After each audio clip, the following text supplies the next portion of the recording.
अस्सलाम वालेकुम my dear students, my name is Hasan Raza. उम्मीद करता हूँ आप तमाम स्टूडेंट्स बखैर व आफियत हैं। डियर स्टूडेंट्स, आज के इस लेक्चर में हम ये देखने वाले हैं कि जो निकलने वाली अल्फ़ा, बीटा और गामा रेडिएशंस हैं, ये आखिर अपने इर्द-गिर्द मौजूद मैटर के साथ इंटरैक्ट कैसे करती हैं। तो डियर स्टूडेंट्स, अब से ऑनवर्ड जो अगले 2, 3, 4 लेक्चर्स आप देखने वाले हैं, वो लेक्चर्स इसी रेडिएशन के मैटर के साथ इंटरेक्शन पर मबनी होंगे।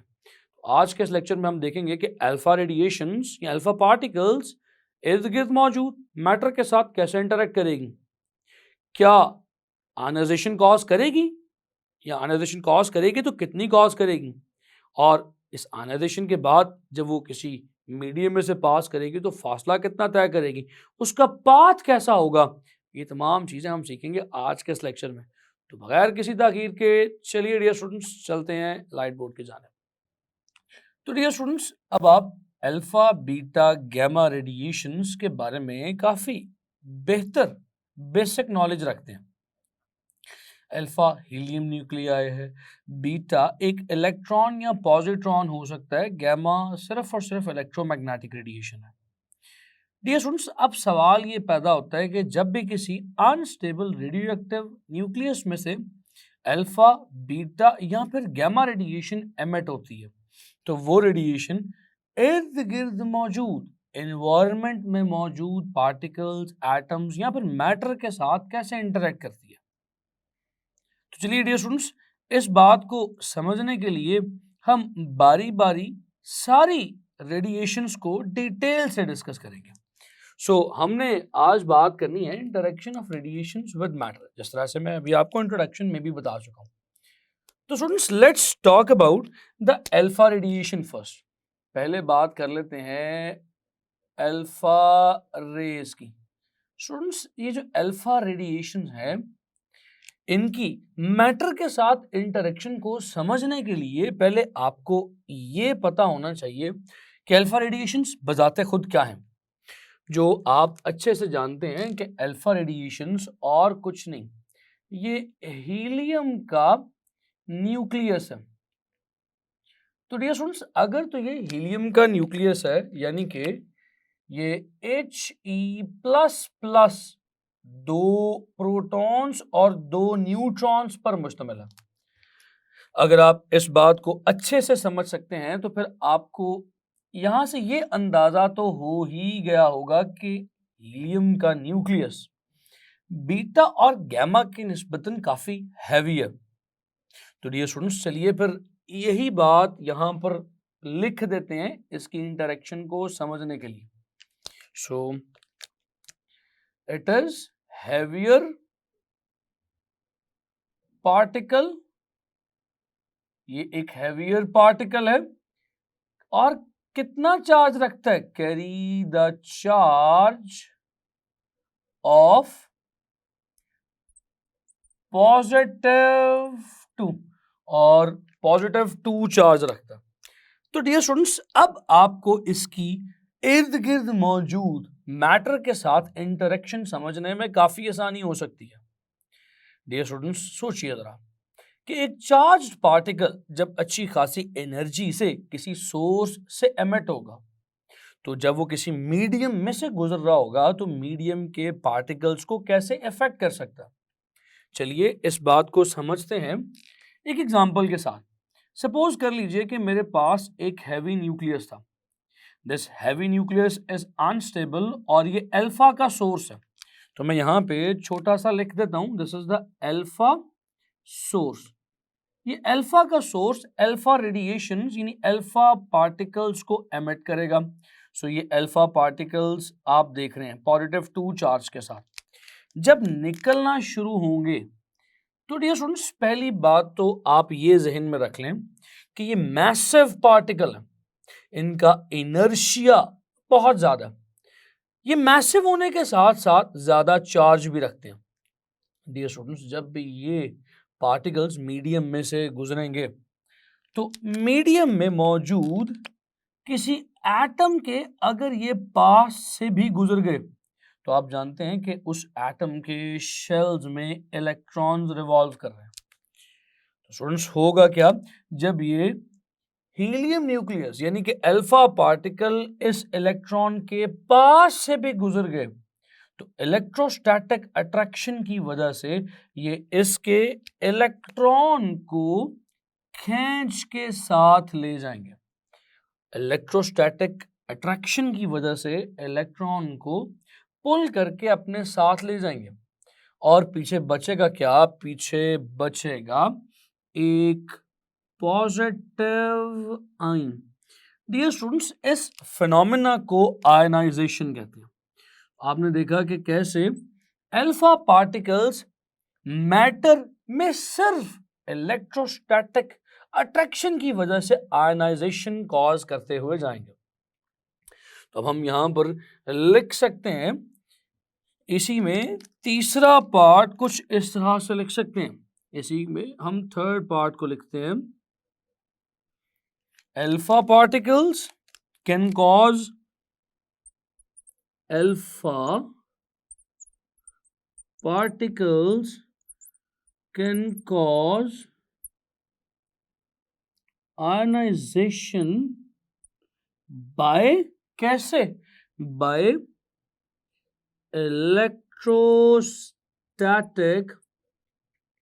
अट्रैक्शन। इलेक्ट्रोस्टैटिक अट्रैक्शन की वजह से, पॉजिटिव और नेगेटिव चार्ज की अट्रैक्शन की वजह से आयनाइजेशन कर सकते हैं। अच्छा डियर स्टूडेंट्स, यहां पर कुछ और चीजें हमें बहुत ज्यादा समझनी है, बहुत ज्यादा सीखनी है। तो चलिए एक और कदम आगे चलते हैं। स्टूडेंट्स, अब ये किसी एक एटम को आयनाइज नहीं कर रहे। अल्फा पार्टिकल्स यहां से गुजरते जाएंगे और यहां पे सैकड़ों, हजारों, लाखों, करोड़ों एटम्स मौजूद होंगे। जैसे जैसे ये अल्फा पार्टिकल्स इन एटम्स के दरमियान से गुजरते जाएंगे, इलेक्ट्रोस्टैटिक अट्रैक्शन की वजह से इलेक्ट्रॉन्स को अपने साथ पुल करते, खींचते हुए साथ लेते जाएंगे। अब क्योंकि इनका चार्ज ज्यादा है तो इलेक्ट्रोस्टैटिक अट्रैक्शन भी ज्यादा होगी। इस ज्यादा इलेक्ट्रोस्टैटिक अट्रैक्शन की वजह से बहुत ज्यादा इलेक्ट्रॉन्स को ये एटम्स में से पुल ऑफ करते जाएंगे, जिसकी वजह से आयनाइजेशन बढ़ती जाएगी। डियर स्टूडेंट्स, क्या आप जानते हैं कि ये अल्फा पार्टिकल्स सिर्फ इलेक्ट्रोस्टैटिक अट्रैक्शन की वजह से ही आयनाइजेशन कॉज नहीं करते, एक और वजह भी हो सकती है। डियर स्टूडेंट्स, वो वजह क्या हो सकती है? चलिए समझते हैं फिर से। इमेजिन कीजिए कि अब हमारे पास एक और किसी एटम का न्यूक्लियस यहां पर ड्रॉ कर रहा हूं मैं, और इस एटम के न्यूक्लियस के गिर्द एक इलेक्ट्रॉन रिवॉल्व कर रहा है। डियर स्टूडेंट्स, अब जब ये अल्फा पार्टिकल्स आएंगे और अगर इनका कलयन इस इलेक्ट्रॉन के साथ हो गया तो that would be an elastic collision. और आप जानते हैं कि इलास्टिक कलयन में ये अल्फा पार्टिकल्स अपनी एनर्जी विदाउट एनी लॉस इस इलेक्ट्रॉन को डिलीवर कर देंगे।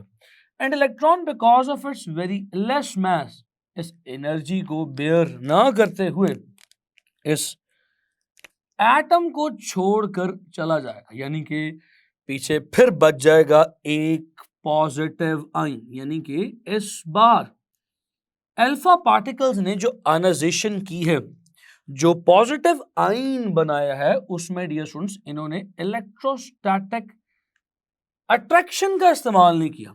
डायरेक्ट कलयन से भी आयनाइजेशन अल्फा पार्टिकल्स कर सकते हैं।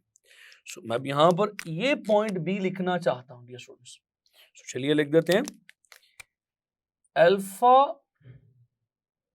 Particles can also cause ionization by elastic collision with atoms। तो डियर स्टूडेंट्स, ये आयनाइजेशन कॉज कर रहे हैं, किस तरह से कॉज कर रहे हैं? By elastic collision with the atoms of the matter। Dear students, इस सारे मरहले में, इस सारे प्रोसेस में, हर इंटरेक्शन के दौरान, हर बार इलेक्ट्रॉन को पुल करने में या हर बार इलेक्ट्रॉन से टकरा कर उसे किक आउट करने में ये अल्फा पार्टिकल्स अपनी एनर्जी खोते चले जाएंगे, लूज करते चले जाएंगे।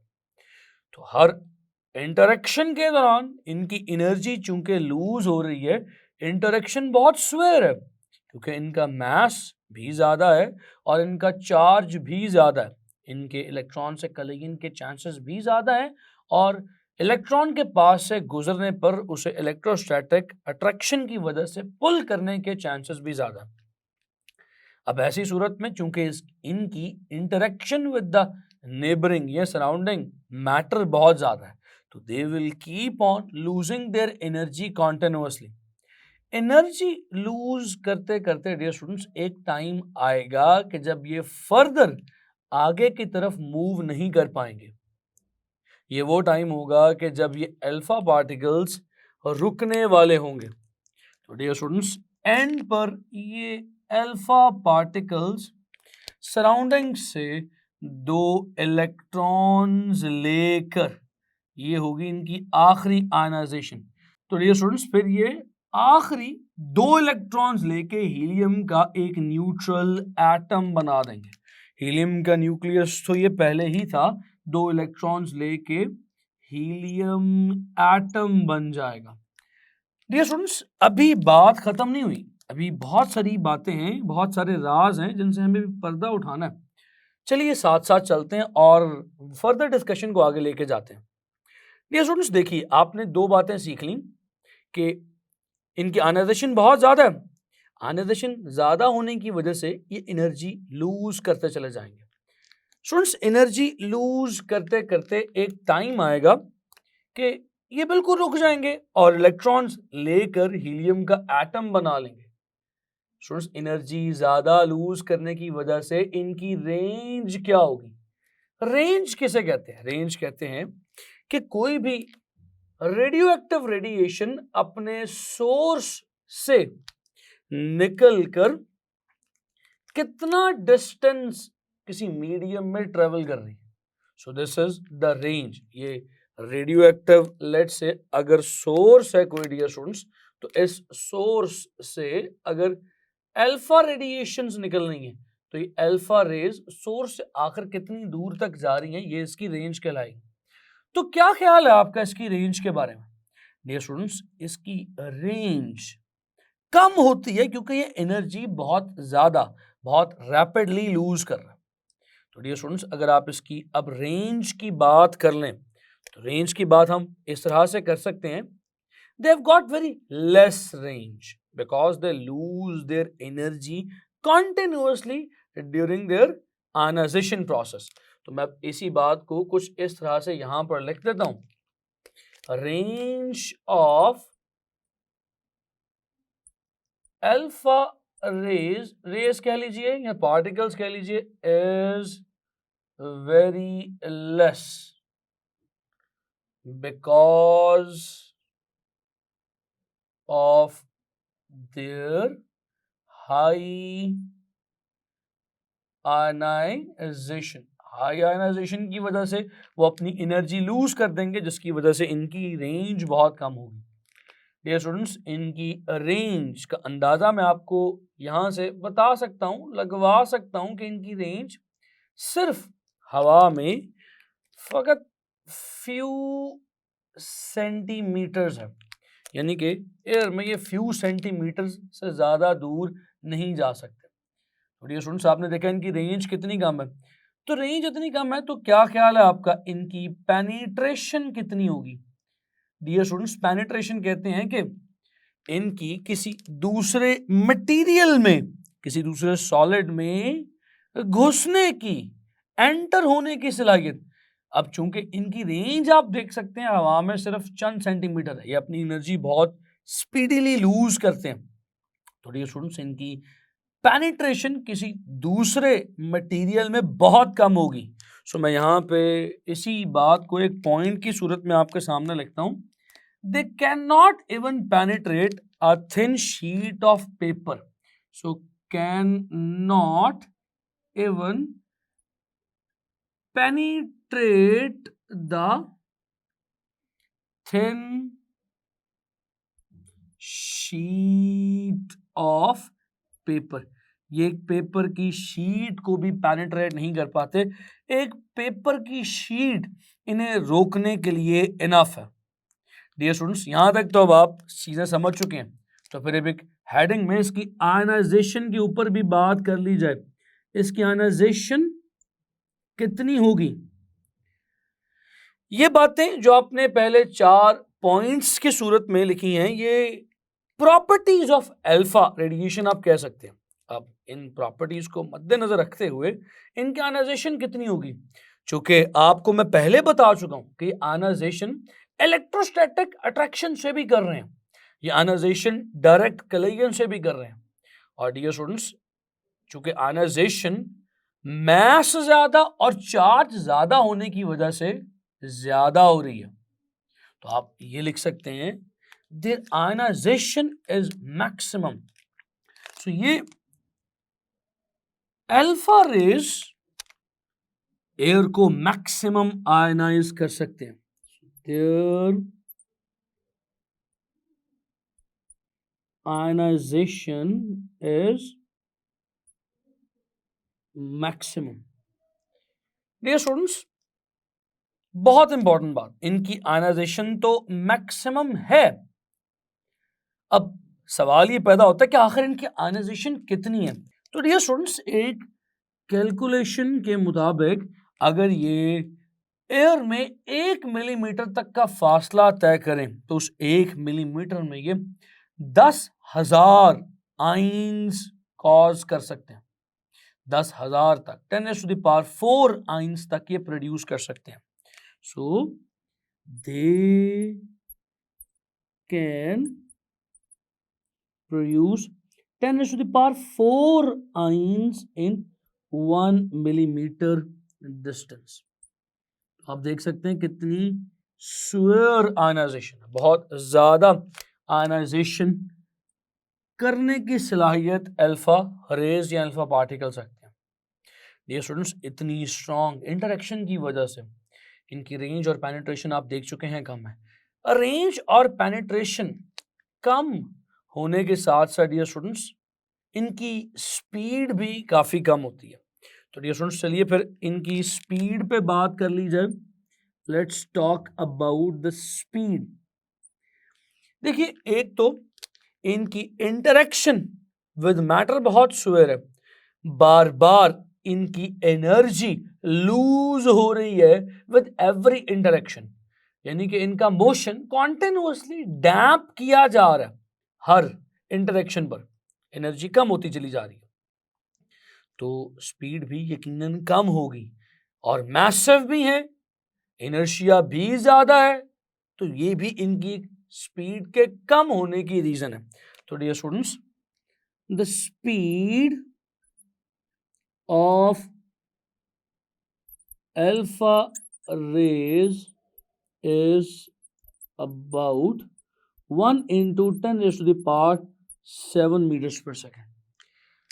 आप यकीनन ये देख के सोच रहे होंगे कि क्या सर ये कम स्पीड है? जी बिल्कुल, बाकी पार्टिकल्स जो बाकी रेडिएशंस हैं उनकी निस्बतन इसकी स्पीड काफी कम है, जो मैं भी आगे जाके शेयर करूंगा। स्टूडेंट्स, ये तक तो आपने देख लिया। अब 2 बातें और आपके साथ करनी है। इनका पाथ कैसा होगा एयर में? इनका पाथ यानी जब ये किसी मीडियम में से, लेट से अगर ये एयर ये किसी भी गैस में से गुजर के जा रहे हैं तो किस तरह से जाएंगे? स्ट्रेट पाथ में, कर्व पाथ में, इनका रास्ता कैसा होगा? इस बात को जरा समझिए। डियर स्टूडेंट्स, आप ये कह रहे हैं कि ये मैसिव है और इनका चार्ज भी है। मैसिव होने की वजह से जब ये डियर स्टूडेंट्स किसी इलेक्ट्रॉन को, for example this is an electron, अपने साथ पुल करके लेके जाएंगे तो इस छोटे से इलेक्ट्रॉन की वजह से इस हीलियम के भारी न्यूक्लियस पे कोई फर्क नहीं आएगा। डियर स्टूडेंट्स, एक अंदाजे के मुताबिक ये अल्फा पार्टिकल्स, हीलियम का न्यूक्लियस इलेक्ट्रॉन से 7000 टाइम्स हैवी होता है, जिसकी वजह से ये इस इलेक्ट्रॉन को जब पुल करके साथ ले जा रहा होगा तो उसके पाथ पे कोई फर्क नहीं पड़ेगा। और इवन कि जब ये अल्फा किसी इलेक्ट्रॉन से भी अगर टकराएगा, फॉर एग्जाम्पल अगर इसके रास्ते में कोई इलेक्ट्रॉन आ भी जाता तो इलेक्ट्रॉन को टकरा कर इलेक्ट्रॉन को किक आउट करने के बाद भी इसके रास्ते में, इसके पाथ में कोई डेविएशन, कोई डाइवर्जन नहीं आएगी। ये सीधा चलता रहेगा क्योंकि इसका मास बहुत ज्यादा है, इसका इनर्शिया बहुत ज्यादा है, इसका पाथ चेंज करना बहुत मुश्किल है। तो डियर स्टूडेंट्स, मैं यहां पर यही बात कुछ इस तरह से लिख सकता हूं, alpha particles are almost 7,000 times massive as compared to electrons. So their interaction with matter will not affect their path. तो इनकी मैटर के साथ इंटरेक्शन इनके पाथ को इफेक्ट नहीं करेगी। तो डियर स्टूडेंट्स, चलिए फिर आगे एक और कदम चलते हैं। अगर इनका पाथ अफेक्ट नहीं हो रहा तो फिर इनका पाथ कैसा होगा? मैं अब यहां पर लिख सकता हूं इसी में सेकंड पॉइंट की सूरत में, they move in a straight path. They move in a, they travel in a straight path. तो ये एक स्ट्रेट पाथ में ट्रेवल करते चले जाते हैं, इनका पाथ बिल्कुल स्ट्रेट होता है विदाउट एनी डाइवर्जन। स्टूडेंट्स, तो अब इस सारी बात को थोड़ा सा जल्दी से सम अप कर लेते हैं। हैवी पार्टिकल है, चार्ज ज्यादा है, +2 चार्ज है, तो जब ये इंटरैक्ट करेगा तो इंटरेक्शन के दौरान मीडियम के एटम्स को आयनाइज कर देगा। कैसे?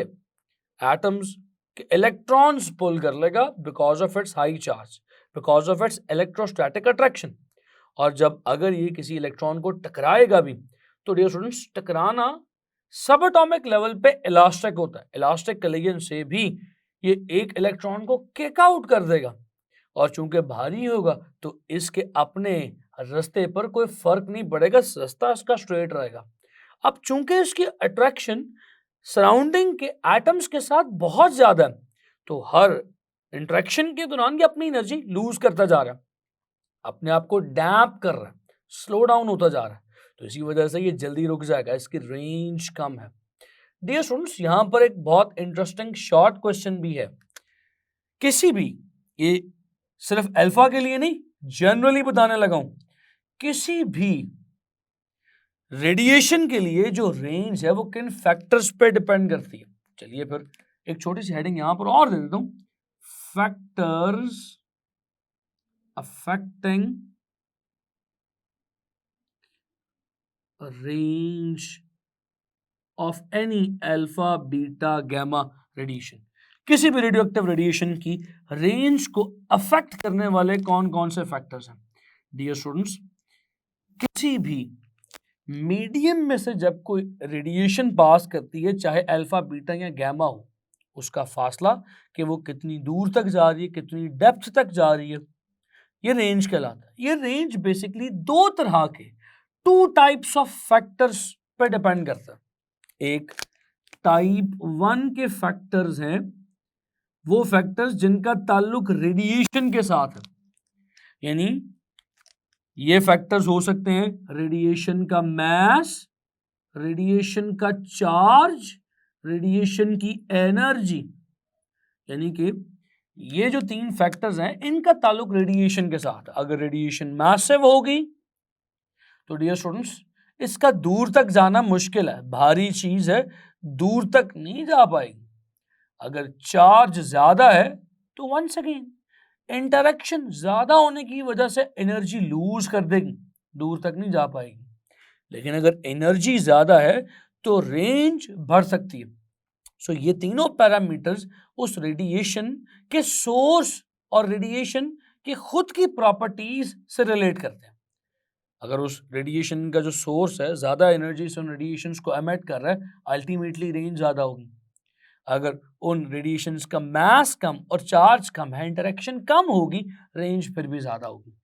डियर स्टूडेंट्स, दूसरे टाइप 2 के फैक्टर्स कौन से हैं? टाइप 2 के फैक्टर्स वो हैं जिनका ताल्लुक उस मीडियम के साथ है जिस मीडियम में से उन रेडिएशंस ने गुजर के जाना है। जैसे कि अगर तो बात कर ली जाए डेंसिटी की, अगर तो वो मीडियम जिस मीडियम में से रेडिएशंस पास कर रही हैं वो मीडियम डेंसर हुआ, तो डियर स्टूडेंट्स अल्टीमेटली बहुत ज़्यादा एटम्स सराउंडिंग में होने की वजह से बार बार इंटरेक्शन होगी रेडिएशन की। बार बार इंटरेक्शन के नतीजे में रेडिएशन अपनी एनर्जी लूज करती जाएगी, जिसकी वजह से रेंज कम हो जाएगी। सो जितना ज़्यादा डेंसर मीडियम होगा उतनी कम रेंज होगी उस रेडियो एक्टिव रेडिएशन की। और इसी के साथ दूसरा फैक्टर है ionization potential of the atoms of medium. Dear students, ये बहुत ही इंटरेस्टिंग फैक्टर है। आयोनाइजेशन पोटेंशियल कैसे अफेक्ट करता है, चलिए इस बात को भी समझ लेते हैं। इस बात को समझने के लिए हम फिर से अल्फा ही की मिसाल लेते हैं। डियर स्टूडेंट्स, अल्फा जब किसी इलेक्ट्रॉन के पास से गुजरता है, ये देखिए यहां पे मिसाल के तौर पे this is the alpha radiation जो किसी मीडियम में से पास कर रहा है। अगर इस मीडियम के एटम्स का आयोनाइजेशन पोटेंशियल कम हुआ तो डियर स्टूडेंट्स इसका अल्फा को फायदा क्या होगा?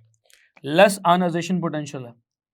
जैसे ही ये अल्फा इस इलेक्ट्रॉन के पास से गुजरेगा, अट्रैक्शन की वजह से बहुत आसानी के साथ इस इलेक्ट्रॉन को खींच के ले जाएगा, और खींच के ले जाने पे इस अल्फा पे कोई असर भी नहीं पड़ेगा, कोई फर्क भी नहीं पड़ेगा। लेकिन ये स्टूडेंट्स, अगर इस एटम का आयोनाइजेशन पोटेंशियल ज्यादा हुआ, यानी इसे आयोनाइज करना मुश्किल हुआ, इलेक्ट्रॉन को खींचना निकालना डिफिकल्ट हुआ, यूं समझ लीजिए कि इलेक्ट्रॉन बहुत ज्यादा फोर्स के साथ अगर इस एटम के साथ बंधा हुआ, टाइड हुआ, तो फिर जब अल्फा इस एटम के पास से गुजरेगा तो उसे इस इलेक्ट्रॉन को निकालने के लिए ज्यादा एनर्जी देनी पड़ेगी, यानी ज्यादा एनर्जी लूज कर देगा वो एटम, जिसकी वजह से डियर स्टूडेंट्स अल्टीमेटली इसकी रेंज कम हो जाएगी, जल्दी स्लो डाउन हो जाएगा। तो डियर स्टूडेंट्स, ये चंद फैक्टर्स थे जो मैंने आपके सामने रखे जो रेंज को अफेक्ट करते हैं। तो इन्हीं फैक्टर्स की वजह से अल्फा की रेंज कम है। रेंज कम होने के साथ साथ इसकी डियर स्टूडेंट्स पेनिट्रेशन भी बहुत कम है, ये ज्यादा पेनिट्रेट भी नहीं कर पाते। स्टूडेंट्स, चूंकि इंटरेक्शन ऑफ अल्फा बहुत ज्यादा है, जिसकी वजह से आयोनाइजेशन ज्यादा है, there ionization is maximum, they can produce 10⁴ ions in 1 millimetre distance. और ये स्टूडेंट्स, इनकी स्पीड कम है ये बाकी रेडिएशंस की निस्बतन 1 × 10⁻⁷। इनका पाथ स्ट्रेट है बिकॉज इनका इनर्शिया बहुत ज्यादा है। एंड डियर स्टूडेंट्स, जो एंड पे मैंने शॉर्ट क्वेश्चन आपके साथ डिस्कस किया वो भी मैं आपको बता चुका हूँ। तो डियर स्टूडेंट्स, मैं उम्मीद करता हूँ कि ये तमाम कॉन्सेप्ट्स आपको क्लियर हुए हैं। डियर स्टूडेंट्स, मुझे यहाँ पे इजाजत दें, आने वाले अगले लेक्चर में मैं बीटा और गैमा रेडिएशंस की इंटरेक्शन विद मैटर आपके सामने रखूंगा। स्टूडेंट्स, अपने बेइंतहा ख्याल रखें। See you in the next lecture. अल्लाह हाफ़िज़।